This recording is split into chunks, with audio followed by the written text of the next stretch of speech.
Dr. Pip Campbell, in association with Dr. Tracy West of the STEMI Center, will now present STEM Learning Within Family Activities and Routines. Okay, welcome to our session about infants and toddlers and learning STEM activities within the context of activities and routines. So this presentation is going to be in two parts. The first part of it is going to be about how STEM learning can be embedded in activities and routines. And the second part is going to focus on what early intervention and providers and home visitors can do to help families be able to offer children opportunities to learn STEM. In this first video that you're going to see, you're going to watch a STEM activity that's actually being carried out in a childcare program where the childcare teachers have created a STEM activity for infants and toddlers using vegetables. So with this activity, we have a big basket of different vegetables. We talk to the children about what vegetables are in the basket, about their texture, about their color, about their feel, if they're hot, if they're cold. We'll talk about if they're smooth, if they're bumpy like the broccoli. After that, we give every child an opportunity to feel them all. We'll talk to them about, again, with the color. They'll, of course, at that age, they do a lot of mouthing. So you'll see a lot of that, and all of the vegetables will pre-wash before that. So they have an opportunity to really explore the feel and the smell of all of it. From there, we usually branch off into different aspects of what's going on. So in this particular one, we were able to take the celery that I had made little brushes out to use as a simple tool for painting for them. They always have the option to use whatever I give them. They're never limited to if it's a paintbrush, or in this case, the stalks of celery. So with that, it's helping her, just to kind of explore the feel of the paint, and it kind of enables her to broaden her aspect of her sensories with touching and whatnot. There's different aspects that we'll do with the children throughout the day, all pertaining to vegetables, and it'll all come back full circle with them coming throughout the day to that same vegetables that we've had, and they'll be able to talk about it, and throughout the week we'll just kind of focus on those particular things in the classroom. Now we're going to look at the fact that even though that activity was designed to be one for STEM, all activities that we do with infants and toddlers do not necessarily need to be designed. They can be created for children to be able to practice and learn concepts such as cause and effect, or how to use a tool, or other sorts of things that are important problem solving that children can learn within the context of activities and routines. So even though you just saw that video with an activity that was designed around fruits and vegetables, here we see a picture of a dad who's in a grocery store who's doing the same thing as a naturally occurring activity with his son. In the next video you're going to see is when babies are engaging in activities and routines at home, just things that parents and families do with their children. Here's a baby who's being given a bath, and watch this video and see the kinds of things that the mother does that is embedding opportunities, STEM kind of opportunities for the child within this regular activity of bath time. So this is basically how infants and toddlers learn STEM concepts. They learn them when they're playing, they learn them when they're eating their dinner, they learn them within bath time or other kinds of things, and they also learn them within play activities. But not all children are always able to access these activities easily, and some of them may require special kinds of adjustments to the activity itself, or to materials, or to other kinds of things that are going on that allow them to do two things, one of which is to access the activity, and the second of which is to be able to be engaged and participate in what's going on during the activity. So as early intervention providers and home visitors, a lot of times one of the things that you can do is to help families with adaptations so that they will be able to make sure that the activity and the routine is going to work for their particular child. So in this next video, you're going to see a mom who's doing storybook reading with her child. Do you want to read a book? Ooh, butterflies. Do you want mommy to read that book for you? Do you want mommy to read it? Okay, here. Hush, sweet butterflies, not another peep. It's time to find a place where you can go to sleep. Touch it, it's rough. As you can see, one of the things that she does is watch her baby and see what her baby is interested in, and then be able to follow up on that by allowing the child opportunities to participate during the book reading activity. So books are something, and storybook reading is something that is a natural routine most parents read to their children, and is something that children are able to do, in which STEM activities like having the child observe or having the child do cause and effect can be woven into that particular activity.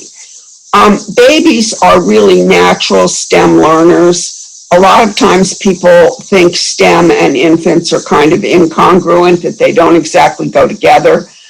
But really they do, because babies are natural scientists, they are natural engineers, and they are even natural technologists when you think about how they're learning about how their world works, how tools work in their world, and what are other kinds of things that they can do during that time.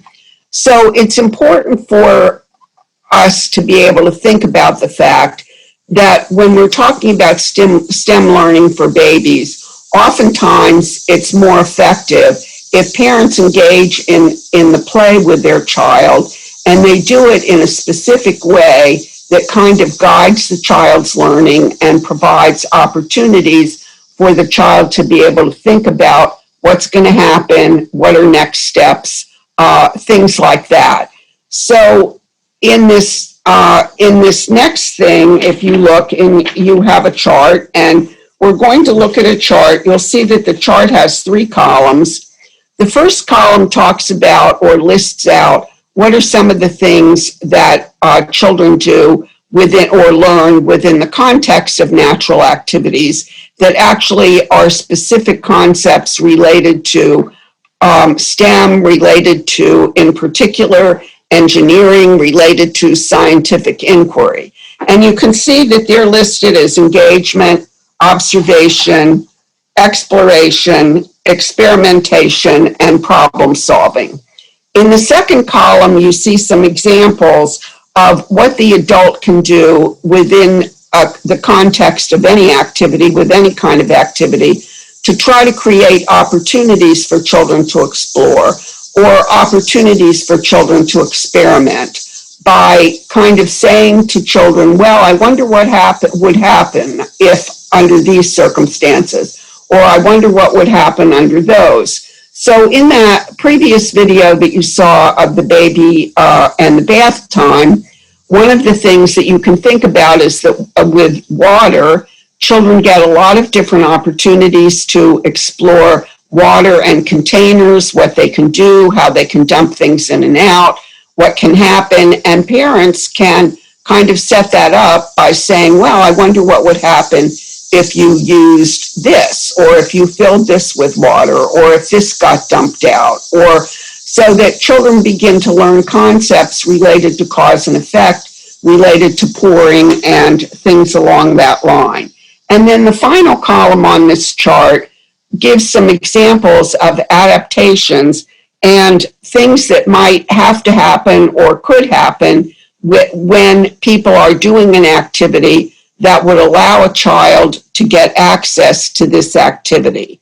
So in this next video, you'll see that the little boy that's in this video is a child with motor disabilities. And if you notice, his arms are up in slings and are held up against gravity so that he's able to manipulate blocks and to be able to acquire some skills with blocks. So this is an example of using an adaptation, the adaptation being how his arms are held up so that he is able to engage and participate in this activity.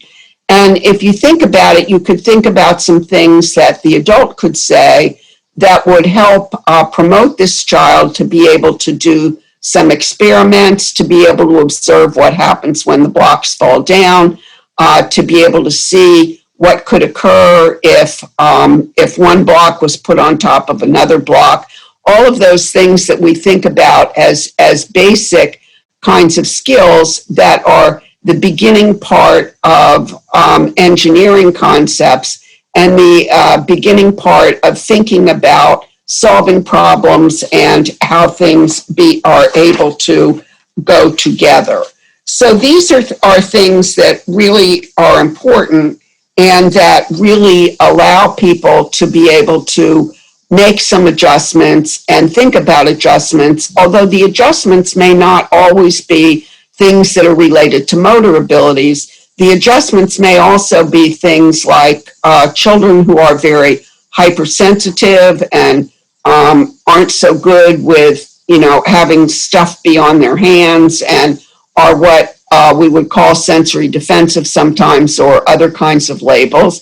And in those particular cases, the adult is probably going to modify the activity so that the child isn't given something that's really, really sticky or given something that they will not be able to tolerate on their hands. So this is the first thing, is about supporting children so that they can engage in these activities and routines and being able to participate and benefit from the STEM learning that's often there. So STEM learning can occur anytime. It can occur within the context of any activity or routine. It occurs within while adults are interacting with children. It's facilitated by adults interacting with children, but not just interacting to children and talking to them and saying good job or I see you like that or whatever. Those are good things to do with children.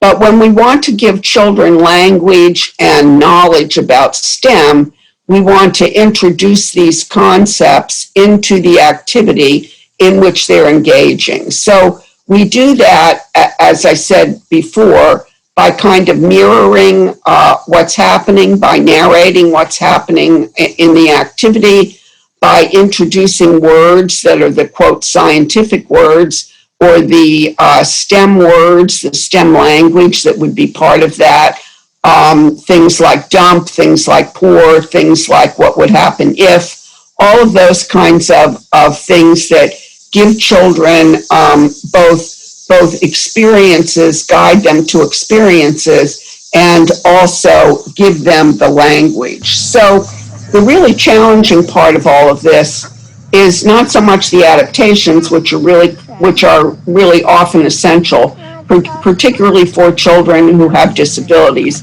but the adult language, how adults need to kind of learn a different kind of way of sort of participating and facilitating children's learning. So this is a shift, as I said, in how many adults typically interact with children, but adults can learn how to do this, and they can learn how to increase children's opportunities just by kind of narrating and orchestrating different kinds of opportunities for children to practice some of these things like exploration and experimentation or problem solving, but also for them to have opportunities to learn the use of a tool, or have opportunities to learn cause and effect or knowledge of spatial awareness. All of these very, very basic skills that are learned when babies are young. In the first 18 months to 2 years of life, many children master these concepts, but which provide the foundation for more complicated STEM learning as they get older. So thank you very much for attending this presentation.